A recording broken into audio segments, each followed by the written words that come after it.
Ngobrol asik bareng Klik Emaro. Pemerintah sempat menyatakan bahwa pandemi ini akan berubah menjadi endemi. Jadi, artinya COVID-19 itu akan terus ada. Untuk itu, hampir semua komponen masyarakat, baik itu pelaku bisnis maupun kalangan profesional, tentunya perlu untuk menyesuaikan strategi operasional serta strategi jangka panjang. Dampak COVID-19 ini bersifat disruptif. Jadi, seperti yang kita ketahui, sudah banyak tantangan bagi hampir seluruh sektor bisnis di Indonesia maupun dunia. Sehingga penyesuaian bisnis yang tepatlah merupakan kunci satu-satunya untuk menjaga sustainability di era endemi ini. Menghadapi tantangan tersebut, Klik Emaro berkolaborasi dengan Krisbo Indonesia, menghadirkan sosok pakar di bidang peralatan dan perlengkapan penunjang operasional bisnis di era COVID-19 ini. Tujuan dari pelaksanaan live webinar ini adalah untuk menyajikan informasi seputar tantangan operasional di era endemi dan untuk membantu baik pelaku usaha maupun pekerja di sektor esensial lainnya untuk memaksimalkan keamanan operasional mereka. Tanpa berlama-lama lagi, kita persilahkan Bapak Rangga Cipta selaku Assistant Product Manager Krisbo Indonesia untuk bantu kita semakin memahami persiapan operasional yang memadai di era endemi itu seperti apa sih. Selamat siang Pak Rangga, apa kabar? Selamat siang Pak Jason. Baik-baik saja Pak, kabar baik. Gimana Pak kabarnya Pak? Thank God, sehat. Bapak sendiri gimana? Aman? Sehat? Aman Pak, sejauh ini alhamdulillah baik-baik saja. Kondisi juga semuanya baik-baik saja. Oke Pak, kalau begitu kita persilahkan Bapak Rangga untuk memulai sesi materinya ya Pak. Baik, oke. Terima kasih Pak Jason. Saya izin share screen Bapak Ibu. Bagi peserta Baik. yang mau pin layarnya Pak Rangga supaya lebih full screen, bisa klik di titik 3 lalu klik tombol pin. Ya. Oke. Persilakan Pak. Baik, terima kasih Pak Jason. Ya, selamat siang Bapak Ibu sekalian. Salam sejahtera. Yang pada kesempatan pagi hari ini, siang ini, saya akan memperkenalkan, akan sharing lah Bapak Ibu, karena kan memang sifatnya kali ini kita akan ngobrol nih, ngulik, ngobrol asik bareng Klik Emaro. Nah, tentang apa sih? Jadi tentang peralatan-peralatan yang dapat digunakan pada saat masa-masa PPKM ini, karena kan seperti yang kita ketahui bersama, PPKM di negara kita ini sudah turun nih levelnya dari yang kemarin level 4 tuh, semua aktivitas perkantoran, sekolah, mal, semuanya hampir tidak ada aktivitas di dalamnya. Nah, pada kesempatan hari ini level PPKM sudah turun nih, ada yang level 3, ada yang level 2, di mana pada level 2 dan level 3 ini aktivitas yang ada di masyarakat sudah mulai beroperasional seperti biasa. Contohnya yang kemarin mal tidak bisa, sekarang sudah bisa. Dan sekarang kabar terbaru yang saya dapatkan dari beberapa berita, bioskop tuh udah mulai boleh lagi nih. Berarti kan memang aktivitas kegiatan masyarakat ini sudah menuju seperti biasa, walaupun dalam masa kondisi endemi ini seperti yang tadi Pak Jason sampaikan, tetapi kita tetap bisa beraktivitas dengan cara apa? Dengan cara tetap menjaga protokol kesehatan dan juga menerapkan protokol-protokol yang telah ditentukan oleh pemerintah dan juga oleh regulator.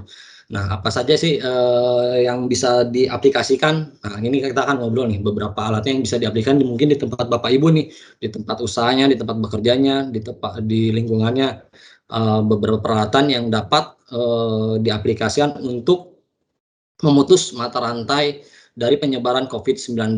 Nah, itu salah satu upaya yang bisa kita lakukan dengan cara apa saja. Yang pertama adalah dengan mengukur suhu tubuh nih Bapak Ibu. Ya, misalnya pada dewasa ini banyak sekali di beberapa tempat kita ini sudah menjadi hal yang umum mengukur suhu tubuh ini sebelum memasuki suatu ruangan atau suatu area yang di mana pada area tersebut terdapat tidak hanya kita sendiri nih atau masuk ke area publik, itu wajib diukur suhu tubuhnya.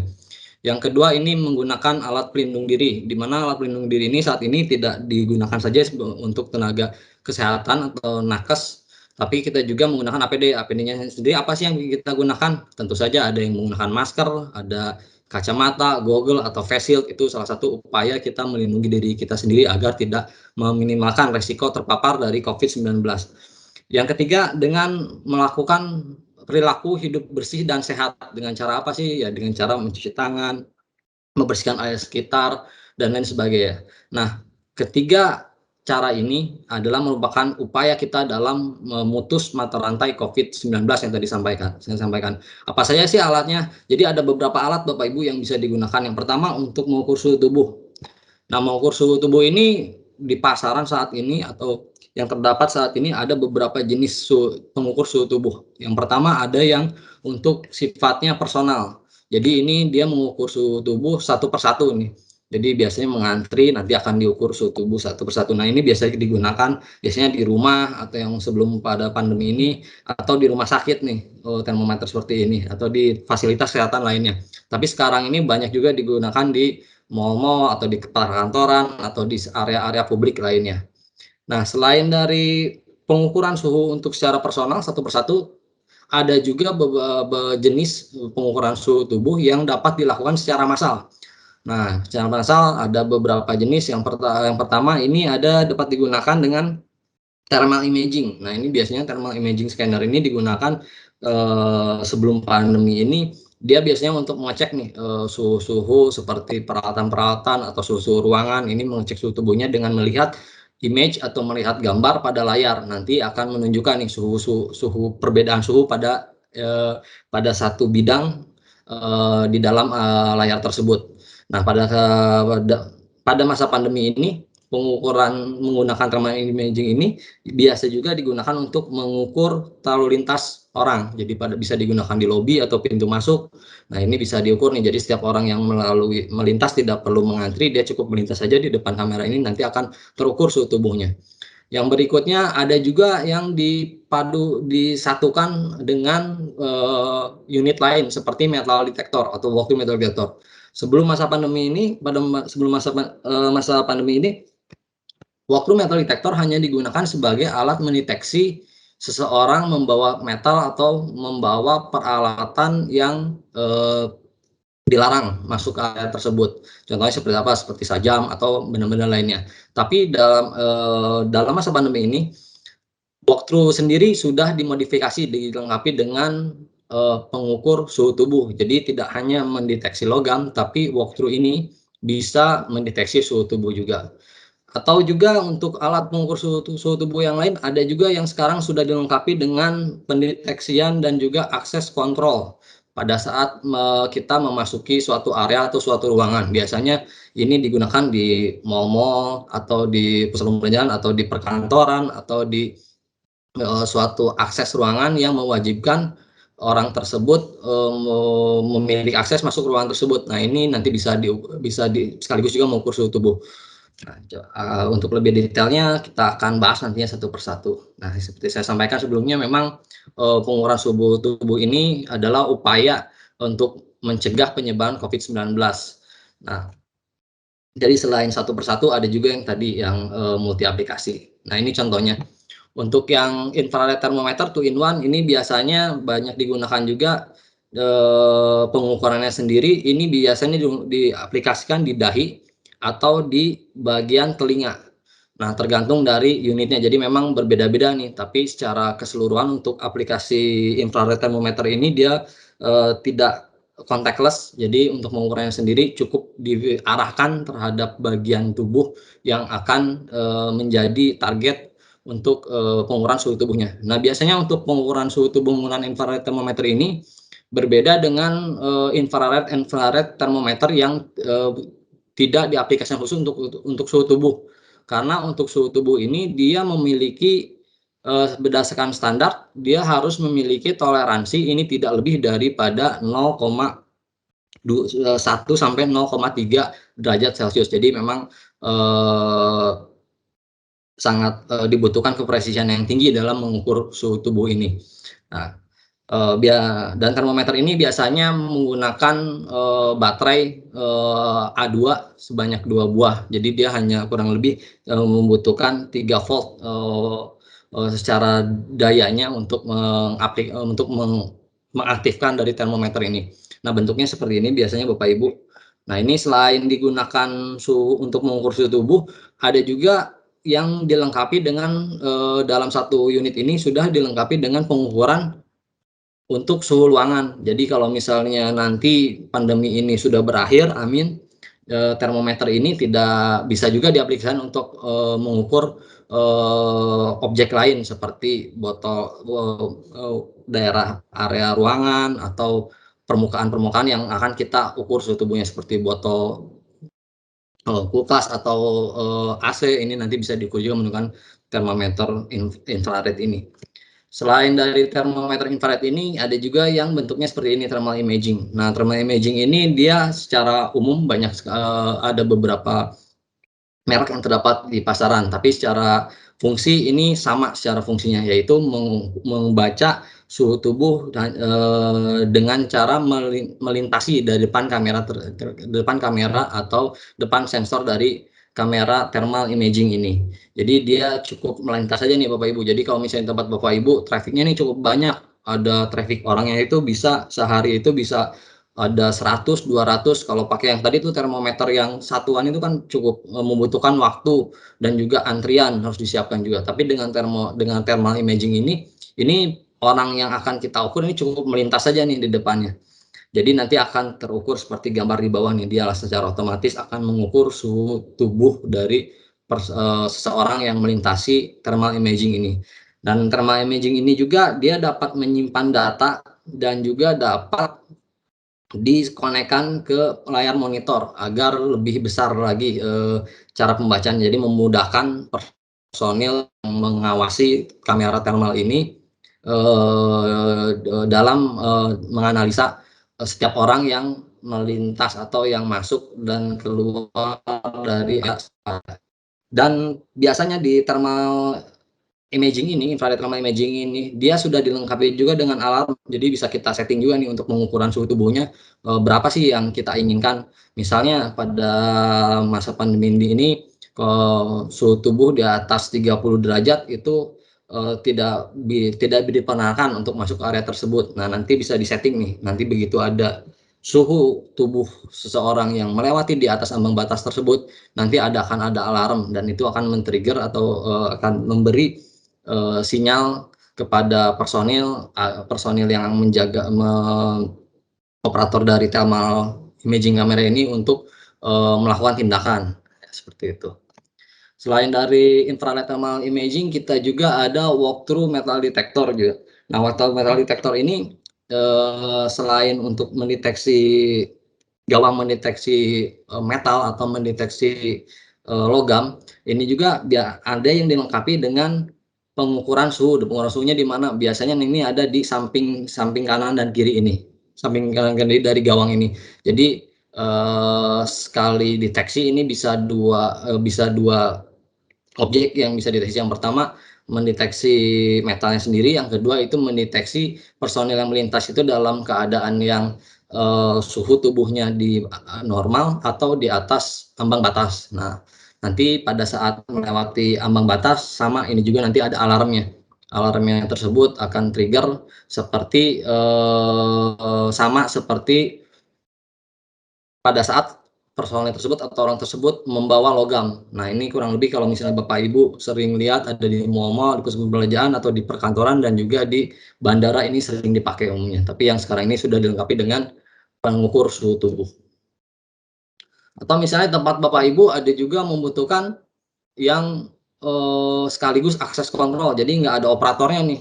Jadi sekarang ini udah pakai gate secara otomatis, pakai kartu biasanya. Nah, sekarang ini ada yang dilengkapi dengan sensor wajah dan juga sensor masker, dan juga sudah dilengkapi dengan sensor untuk mengukur suhu tubuh. Jadi ini nggak perlu dijaga ini, kalau yang tadi ketiga benda tadi ini ada operatornya atau ada yang mengawasi, tapi kalau ini tidak perlu karena nanti bisa dikonekkan atau terintegrasi dengan pintu masuk atau akses kontrol di tempat Bapak dan Ibu. Jadi kalau misalnya sudah disetting, nanti suhu tubuhnya nggak boleh di atas membatas, harus pakai masker. Jadi kalau misalnya ada orang yang masuk menghadapkan wajahnya terhadap face recognition thermal monitor ini, kamera ini, dia kalau misalnya tidak terpakai masker atau suhu tubuhnya di atas normal, dia tidak memiliki akses untuk masuk ke area tersebut. Dan selain untuk sebagai akses kontrol, ini juga bisa diintegrasikan kalau misalnya tempat Bapak Ibu sistemnya sudah secara absensinya secara otomatis akan masuk ke dalam database dari HR atau tim HRD. Jadinya otomatis dia masuk jam berapa, keluar jam berapa, nanti pakai masker atau enggak, suhu tubuhnya berapa pada saat hari itu, pada saat masuk. Nantinya apa sih? Nantinya bisa dianalisa juga nih, karena ada reportnya juga. Analisa misalnya pada saat jam segini ternyata rata-rata yang masuk pada hari tersebut itu dalam keadaan yang normal, baik-baik saja gitu kan. Yang seperti kita tahu sekarang juga ada aplikasinya nih di pemerintah udah buat juga Peduli Lindungi gitu untuk tracing. Nah, ini juga bisa dijadikan database di tempat Bapak Ibu juga untuk tracing nih karyawannya yang masuk tersebut dalam kondisi yang baik atau yang dalam keadaan yang tidak sehat. Ini bisa terlihat juga dari dari suhu tubuh yang melintasi pintu tersebut. Selain dari upaya pemutusan mata rantai COVID-19 dengan pengecekan mengenai suhu tubuh, ada juga yang perlu kita bisa diaplikasikan adalah dengan menggunakan APD atau alat pelindung diri yang tepat. Nah, alat pelindung diri ini apa saja sih yang bisa digunakan? Ini alat pelindung ini biasa digunakan selain dari masker untuk melindungi diri kita dari paparan COVID-19, ada juga untuk melindungi kita dari pada saat melakukan proses disinfektan atau proses penyemprotan cairan disinfektan di tempat Bapak Ibu. Nah, ini kita juga ada bisa digunakan beberapa APD yang misalnya yang pertama itu mulai dari kepala head protection, ada dari face protection, ada juga untuk pelindung pernapasannya sendiri respiratory, untuk eye protection, untuk pelindungan tubuhnya dan juga bisa juga menggunakan untuk pelindung lengannya dan juga untuk perlindungan dalam area sekitarnya. Apa saja sih yang bisa digunakan? Yang pertama kita akan bahas mengenai masker dulu nih. Nah, ini masker yang sering biasa kita gunakan ya Bapak Ibu sehari-hari. Mungkin sebelum pandemi ini hanya area kerja saja yang wajib menggunakan masker, yang kalau ada bahaya debu atau bahaya partikel atau ada bahaya-bahaya dari hazard lainnya, sifatnya gas atau vapor, itu wajib menggunakan masker. Tapi kalau sekarang semua orang nih keluar rumah aja harus pakai masker. Nah, masker ini ada beberapa jenis yang biasa digunakan. Ada masker kain, ada masker sekali pakai, dan juga masker dengan standar yang lebih tinggi, yaitu bisa dengan KN95 atau N95 atau KF94. Sekarang ini udah banyak. Perbedaannya apa aja sih? Kalau masker kain ini biasanya memiliki tingkat keefektifannya 7 sampai 49% dan dia memiliki beberapa lapisan dan juga dia terbuatnya dari anyaman atau serat kain yang lebih rapat. Sedangkan untuk masker sekali pakai atau disposable mask, ini tingkat efektifannya sampai 60% dan itu biasa kita gunakan itu yang masker 3 ply. Nah, biasanya ada wire nose-nya tuh untuk kenyamanan dan juga kerapatan pada saat kita menggunakan.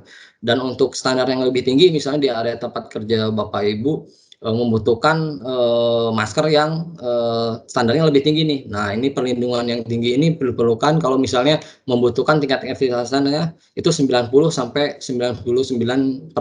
Nah, biasanya untuk masker-masker ini dia standarnya itu ngacunya ke N95, KN95 atau yang sekarang ini KF. Nah, untuk semua masker ini sebenarnya saat ini di negara kita ini sudah ada standarnya juga. Untuk masker kain sudah ada juga SNI-nya.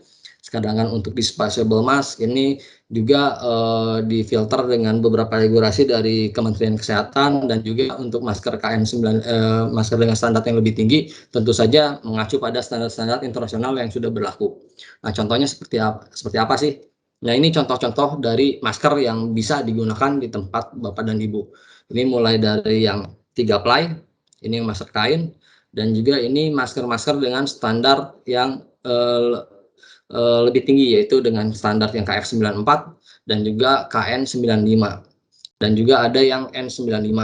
Nah, ini biasanya untuk masker-masker ini selain digunakan juga untuk yang non medis, banyak sekali digunakan untuk yang medis. Atau misalnya tempat Bapak Ibu ada juga proses penyemprotan disinfektan. Nah, ini bisa juga digunakan nih yang reusable. Karena kalau yang disposable seperti ini kan sehari buang, atau rata-rata itu efektivitasnya disarankan menggunakan masker itu 4 jam maksimal. Berarti dalam 1 hari kalau kita beraktivitas di luar itu 8 jam, berarti harus 2 kali ganti tuh. Nah, kalau misalnya di tempat kerja biasanya terlalu sering ganti juga akan menyebabkan cost juga yang agak lumayan Bapak Ibu. Nah, ini sebagai alternatifnya bisa juga menggunakan yang reusable, karena yang reusable ini secara maskernya ini dapat digunakan berulang dan juga cartridge-nya dapat digunakan berulang, nanti biasanya diganti dalam kurun waktu tertentu. Nah, kapan waktu gantinya ini tergantung dari area kerja dan area aplikasinya di tempat Bapak Ibu nih sekalian. Oke, selain dengan masker, alat pelindung lainnya, kalau misalnya tempat Bapak Ibu ada melakukan proses penyemprotan disinfektan. Nah, untuk melakukan proses penyemprotan kita juga bisa juga menggunakan APD seperti coverall untuk pelindung tubuhnya dan juga untuk pelindung wajahnya dan matanya. Kita bisa menggunakan face shield dan juga goggle. Nah, ini ketiga dari APD ini bisa digunakan selain dari untuk penanganan COVID-19, bisa juga digunakan untuk penyemprotan disinfektan. Dan untuk sarung tangannya sendiri, ini ada beberapa yang bisa digunakan, sarung tangan dan juga foot protection-nya.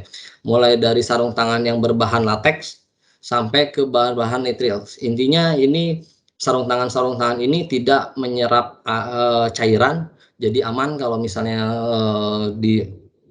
diaplikasikan atau digunakan dalam penanggulangan COVID-19 dan juga penyemprotan proses disinfektan, karena yang kita ketahui dalam disinfektan sendiri ada cairan-cairan kimia dan cairan-cairan tertentu yang apabila terkena kulit kita dalam kurun waktu tertentu dapat menyebabkan iritasi atau juga cedera pada tubuh manusia. Dan selain dari hand protection-nya sendiri bisa digunakan juga untuk foot protection. Nah, foot protection sendiri ada beberapa jenis, ada sepatu boot yang digunakan, ada yang tidak menggunakan bimport seperti ini, dan juga ada menggunakan bimport. Nah, ini tergantung dari aplikasinya dan jenis pekerjaan yang nanti akan di-handling oleh personil atau pekerja di tempat Bapak dan Ibu sekalian. Nah, selain dari menggunakan APD, kita juga perlu memberlakukan pembatasan jarak personal atau social distancing. Yang seperti kita ketahui pada pandemi ini, dari sejak awal pandemi sampai sekarang, memang kita ini dibatasi jaraknya. Jadi minimal itu 1 meter kalau misalnya dalam kerumunan. Nah, dalam upaya memberi tandanya, ada juga yang bisa dilakukan di tempat Bapak dan Ibu, yaitu dengan memberikan tanda pada lantai dengan menggunakan marking tape seperti ini, atau menggunakan traffic post dengan menggunakan rantai. Jadi untuk membarricade suatu area dan memberikan jeda antara satu orang ke orang selanjutnya, atau bisa menggunakan mount retractable seperti ini. Nah, ini beberapa alat yang dapat diaplikasikan dalam upaya memberikan pembatasan jarak personal atau social distancing, memberikan tanda pada area tersebut. Selain menggunakan APD, yang kita perlu lakukan juga adalah melakukan perilaku hidup bersih dan sehat terhadap diri sendiri dan juga lingkungan. Dengan cara apa? Bisa dengan cara melakukan mencuci tangan dengan sabun dan air yang mengalir, melakukan proses disinfektan di lingkungan kita dan area kerja, dan juga membiasakan hidup bersih dan hygiene. Nah, sekarang ini selain penyemprotan disinfektan, mencuci tangan juga menjadi suatu kebiasaan yang perlu kita lakukan, dan juga ini membersihkan area sekitar nih. Nah, alatnya apa aja sih yang bisa digunakan? Nah, ini beberapa alat yang bisa digunakan di tempat Bapak Ibu dalam melakukan perilaku hidup bersih dan sehat. Yang pertama, kita bisa melakukan untuk mencuci tangannya, ada beberapa alat yang dapat diaplikasikan dalam proses mencuci tangan.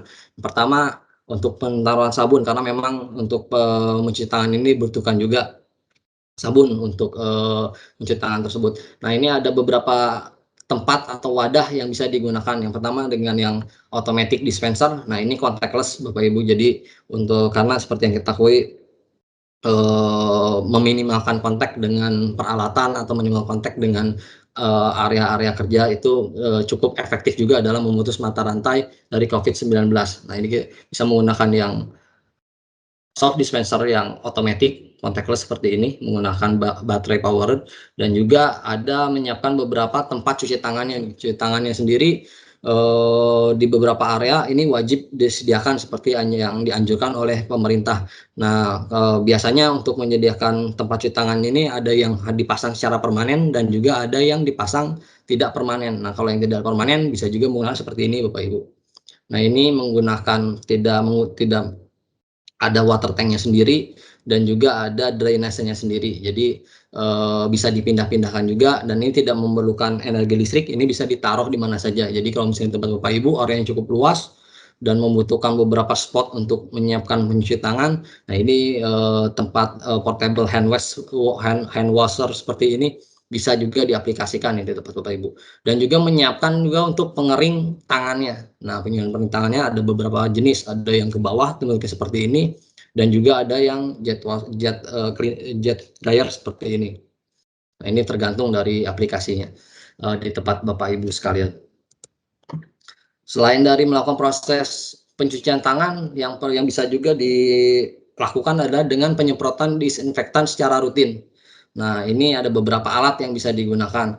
Nah, juga, ada yang menggunakan electrical, ada yang menggunakan gasolin atau diesel, ada juga yang digunakan dengan secara manual. Nah, ini penyemprotan disinfektan ini secara rutin. Setiap alat ini memiliki daya jangkau atau daya penyebaran disinfektannya masing-masing. Jadi tergantung dari area kerja, area tempat Bapak dan Ibu. Kalau misalnya areanya yang cukup kecil, bisa menggunakan yang electrical seperti ini atau yang manual seperti ini. Kalau cukup besar area jangkauannya, area tersebut, proses penyemprotan disinfektannya bisa menggunakan diesel atau yang menggunakan gasolin seperti ini, agar lebih efektif daya jangkaunya penyemprotan disinfektan ini. Nah, selain dari penyemprotan disinfektan yang bisa dilakukan di tempat Bapak dan Ibu juga dengan cara membersihkan area sekitar secara rutin. Nah, beberapa aplikasinya yang digunakan juga selain membersihkan di pel atau dengan penyemprotan disinfektan atau dielap, ini bisa juga diaplikasikan dengan pembersih steamer. Untuk pembersih ini selain seperti yang kita ketahui, virus COVID-19 ini dia sangat rentan sekali terhadap udara panas atau terhadap uap panas. Nah, ini bisa diaplikasikan juga dalam membersihkan kaca, membersihkan keran-keran, atau membersihkan lantai, atau membersihkan kursi, dan lain sebagainya. Ini bisa juga diaplikasikan dengan menggunakan steamer cleaner ini seperti ini. Dan ini tidak memerlukan bahan kimia, Bapak Ibu, dia cukup menggunakan air saja. Selain dari virus dan bakterinya juga mati, ini juga dapat mengangkat kerak-kerak juga sekaligus. Jadi sekali proses kerja, semua kotoran dan juga virus bakteri dapat terangkat dalam satu kali proses kerja. Selain dari penggunaan steam cleaner ini, yang perlu bisa dilakukan tempat Bapak Ibu adalah dengan membersihkan area lantai secara berkala dengan melakukan pengepelan dan juga pembersihan pada lantai. Nah, ada beberapa alat yang bisa digunakan agar sistem pembersihan lantai atau area sekitar itu menjadi lebih cepat dan juga lebih efektif. Ini bisa menggunakan scrubber dan juga scrubber dryer. Nah, scrubber dryer ini mekanismenya ini melakukan 3S, yaitu dia menyiram di bagian depan ini, dia menyikat atau juga mengepel, dan pada saat unitnya setelah disiram dan juga disikat, ini nanti akan disedot. Nah, jadi dia operatornya cukup berada di belakang, dia cukup jalan saja. Jadi dalam satu kali jalan ini sudah 3 proses yang dilakukan, yaitu menyiram, menyikat, dan juga menyedot. Jadi pada saat sudah dilalui oleh unit ini, lantai kembali bersih dan juga menjadi hygiene kembali untuk area sekitar. Jadi dalam melakukan pola hidup bersih dan sehat yang bisa kita lakukan, itu mencuci tangan dengan sabun dan air di semua bagian tangan, lakukan disinfektan di area kerja di tempat Bapak Ibu, dan juga dapat memilih alat pembersih yang sesuai dengan kebutuhan area yang akan dibersihkan. Dan sebagai kesimpulannya, yang bisa sebagai penutup yang bisa kita lakukan dalam upaya memotong atau memutus mata rantai COVID-19 ini dengan cara mendeteksi gejala COVID-19 dan juga cegah penyebarannya dengan menggunakan salah satunya dengan menggunakan pengukuran suhu tubuh dan juga memakai alat pelindung tubuh atau pelindung diri yang tepat untuk mengurangi resiko terpapar atau tertular dari COVID-19, dan juga kita harus melakukan pola hidup yang baru yang menjaga kebersihan diri dan juga lingkungan. Ya, tentu saja dalam upaya ini kita bisa melakukannya agar lingkungan kita tetap sehat, kita sendiri dapat terjaga kesehatannya selain diri kita sendiri, dan juga orang-orang di sekitar kita dapat tercegah dari resiko tertularnya COVID-19 ini.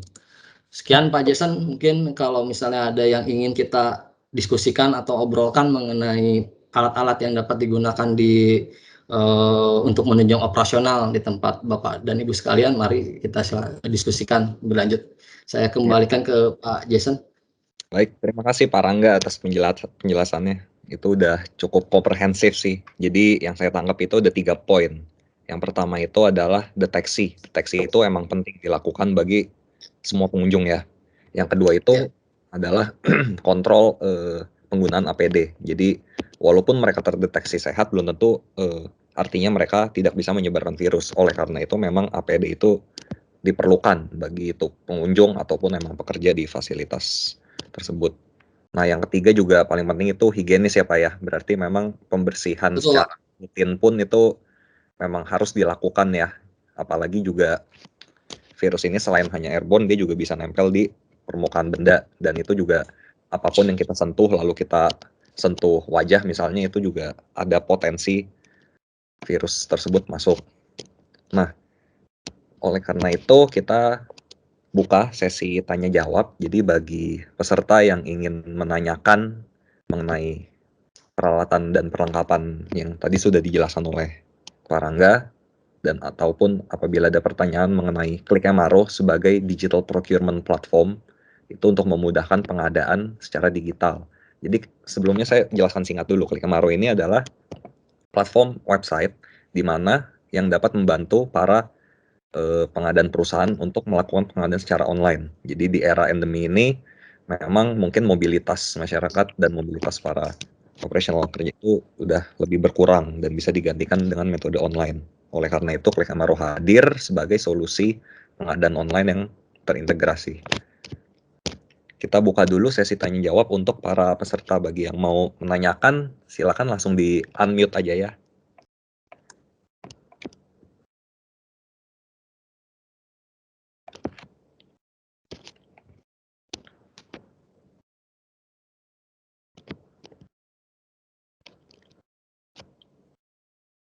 Yuk Bapak Ibu, apabila ada yang mau ditanyakan, silakan ditanyakan dulu. Atau bagi yang baru join, nanti tenang aja, kita akan share materi replaynya.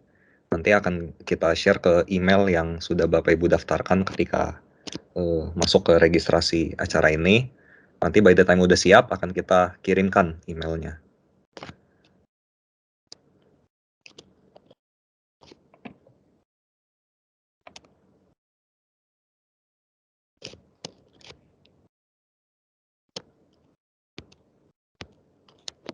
Pak Rangga, sebelumnya saya ada mau nanya pertanyaan dulu nih. Jadi dari sesi tersebut. Iya, Nah itu kan silakan Pak. masuk ke fasilitas umum kan rata-rata harus login ke aplikasi Peduli Lindungi itu ya. Nah itu kan terakhir sepertinya fungsinya hanya untuk pendataan pengunjung. Jadi dari kita input NIK KTP. Jadi setahu saya sih itu bukan pemantauan kesehatan orang tersebut. Jadi dari NIK KTP tersebut kelihatan tuh recordnya nih orang pernah kena COVID atau survivor atau gimana. Tapi itu tidak menggambarkan kesehatan atau kondisi orang saat itu. Nah itu kira-kira persiapan apa Pak yang perlu dilakukan oleh pengelola gedung misalnya untuk meningkatkan kenyamanan bagi pengunjung yang visit? Jadi supaya nggak takut, misal lagi makan lepas masker, taunya sebelah survivor COVID atau ternyata memang sedang COVID kan kita nggak tahu. Nah itu kira-kira apa ya yang bisa dilakukan oleh building management? Baik Pak, seperti yang saya jelaskan sebelumnya Pak, jadi ada beberapa cara yang bisa digunakan. Yang pertama yang biasa, yang sekarang ini paling simpel dan kita semua bisa lakukan adalah mengukur suhu tubuhnya dulu Pak sebelum masuk. Jadi yang untuk mungkin yang peduli lindungi itu untuk pendataan saja ya Pak ya. Jadi apa kalau misalnya dia tracing tuh biasanya suka ada juga di situ gitu kan. Tapi secara pengukurannya sendiri tetap harus dilakukan oleh personel yang ada di penanggung jawab di gedung tersebut. Yang pertama yang bisa dilakukan yaitu pendeteksian secara dini dengan menggunakan termometer tadi, Pak. Jadi ada yang secara menggunakan yang personal, ada juga yang tadi menggunakan face recognition. Kalau misalnya kita lihat di beberapa aplikasi sekarang ini sudah ada juga yang menggunakan yang face recognition. Nah, biasanya di situ bisa diaplikasikan juga selain di tempat pintu masuk. Nah, kita juga bisa melakukan double cover, Pak. Jadi deteksi lagi di area-area tertentu. Misalnya ada satu masuk lobi itu deteksi. Nah, biasanya ada saat peruangan-peruangan nih. Nah, peruangan-peruangan itu juga bisa ditambahkan juga menggunakan yang sistem pendeteksian. Tapi kalau misalnya menggunakan yang manual seperti yang termometer itu butuh berapa orang tuh harus menempatkan. Nah, ada juga yang tadi yang tidak perlu ditunggu oleh operator atau tidak perlu diawasi, yaitu dengan yang face recognition tadi. Jadi secara otomatis dia akan mendeteksi, ya, selain dari wajahnya juga nanti juga akan mendeteksi dia pakai masker atau enggak, dan juga mendeteksi dia suhunya berada di atas ambang batas atau dalam kondisi yang normal. Nah, seperti itu sih Pak yang bisa dilakukan. Karena seperti kita ketahui bisa saja suhu tubuhnya pada saat melintasi itu masih mendekati 37 sekian, bisa karena areanya tersebut dekat udaranya dekat cukup dingin, sehingga suhunya juga tidak terukur secara sempurna. Tapi dengan melakukan beberapa layer atau beberapa cover, beberapa lapis untuk pengukuran pendeteksian secara dini, itu juga dapat memberikan ketenangan terhadap orang-orang yang berada di area tersebut. Contoh misalnya saya berada di satu ruangan, kalau misalnya hanya di lobi saja misalnya, bisa saja nggak terdeteksi secara maksimal pada saat terjadi yang tadi Bapak bilang pada saat trafficnya cukup tinggi, nggak semua terdeteksi secara maksimal. Nah, tapi kalau dengan pendeteksian yang personal langsung menggunakan wajah juga, maskernya juga terdeteksi, itu memberikan kenyamanan juga terhadap orang dalam karena dia udah tahu kalau yang masuk situ pasti dia pakai masker masuknya gitu datangnya. Nggak cuma masuk doang, tapi juga sudah memenuhi protokol kesehatannya. Seperti itu sih Pak yang bisa dilakukan. Berarti yang alat face recognition itu sebenarnya bisa dipakai untuk memantau jumlah orang juga ya Pak? Misalnya masuk ke area tertentu kapasitasnya sekian persen. Nah itu juga bisa kelihatan. Betul Pak. Itu bisa dipantau Pak karena memang sifatnya itu real time. Jadi sesuai dengan pada kejadian pada saat itu gitu. Jadi bisa dibatasi misalnya area tersebut cuman boleh 50%. Nah, itu dengan cara seperti itu bisa pembatasannya pada pencegahan secara dininya bisa dilakukan dengan yang face recognition seperti itu, Pak. Iya. Ini saya nangkapnya ini bareng cukup penting nih karena sekarang dikit-dikit tuh viral. Orang suka videoin. Wih, kelihatannya rame, viral. Akhirnya teguh dari pihaknya wajib misalnya. Itu iya, iya masih relevan di kondisi PPKM walaupun emang PPKM ini sudah turun ya levelnya tadi seperti yang Bang sempat mention. Tapi sekarang namanya keramaian tuh memang jujur hampir seluruh masyarakat tuh takut sama keramaian. Betul. Untuk betul sih Pak. Mobility juga seperti akan pengaruh. Iya. Ya kalau misalnya nanti juga pada saat ada yang seperti Bapak bilang tadi diviralkan gitu kan. Nah, kalau yang manual seperti termometer yang personal to personal itu pendataannya tidak terrecordnya terbatas itu. Tapi kalau yang untuk yang face recognition seperti itu, dia dapat merecord itu sampai ribuan bahkan puluhan ribu tergantung dari nanti memory card atau tempat penyimpanannya sendiri. Datanya jelas, jadi kalau misalnya nanti ada pengawasan dari regulator, ini berapa orang, jam berapa aja, ini kita bisa membuktikan secara data gitu kan. Karena kalau misalnya secara manual agak susah juga kerepotan gitu kan, tapi kalau ini datanya bisa kita tarik aja download, nanti sudah berbentuk soft file, nanti bisa dibuktikan kalau misalnya memang ini tidak penuh, memang sesuai dengan prosedur yang berlaku, seperti itu sih Pak, betul kayak yang Bapak sampaikan, seperti itu Pak. Kalau dari termometer biasa kan itu juga selain nggak bisa narik datanya, itu juga butuh personel banyak ya untuk membantu. Betul Jadi Pak, karena sifatnya masih manual ya. iya. Kalau misalnya dari peserta lain ada yang mau nanya atau ngobrol-ngobrol aja, kita santai di sini. Boleh langsung unmute aja.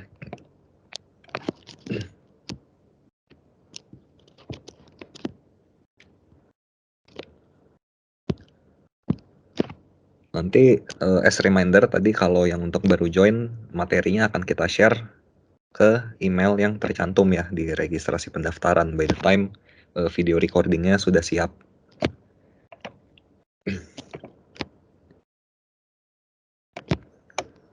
Pak, sebenarnya tadi kan banyak tuh barang-barangnya tuh. Mulai dari yang deteksi sampai yang higienis itu.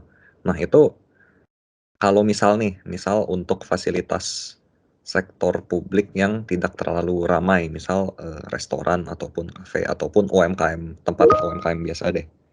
Nah, itu apakah semuanya diperlukan, Pak? Karena kan kita juga mengingat yang namanya thermal gate itu tadi sempat di-mention, thermal gate itu mungkin untuk fasilitas yang ramai. Tapi kalau untuk fasilitas yang sedikit itu kira-kira ada masukan nggak dari Pak Rangga? Terutama yang budgetnya lebih terbatas, Pak.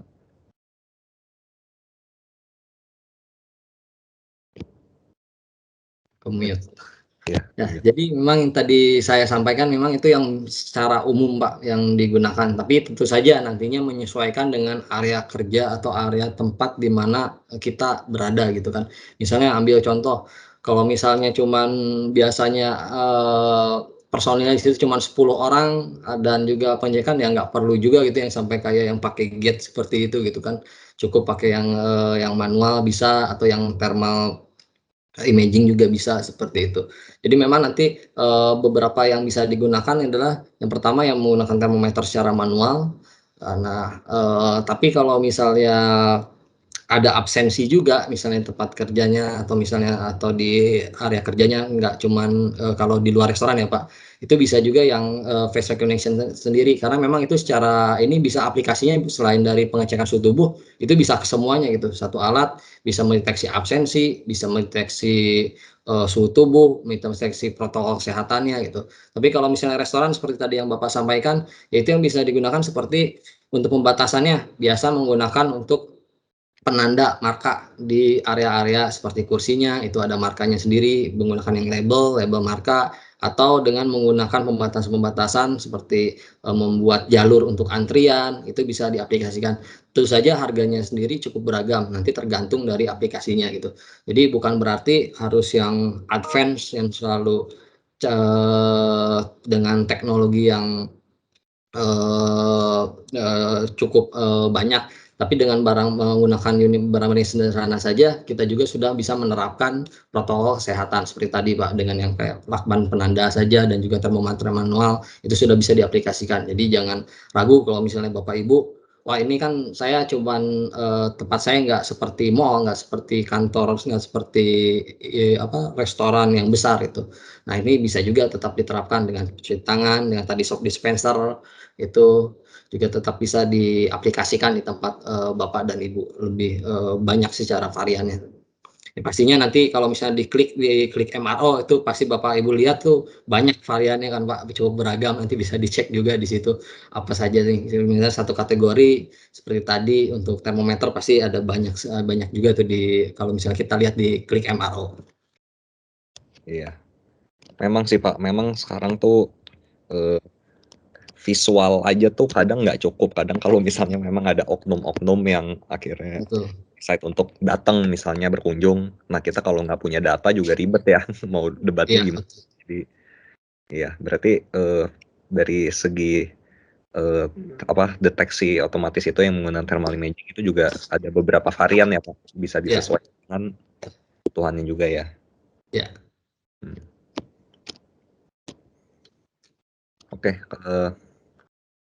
kalau masih ada yang mau menanyakan silakan.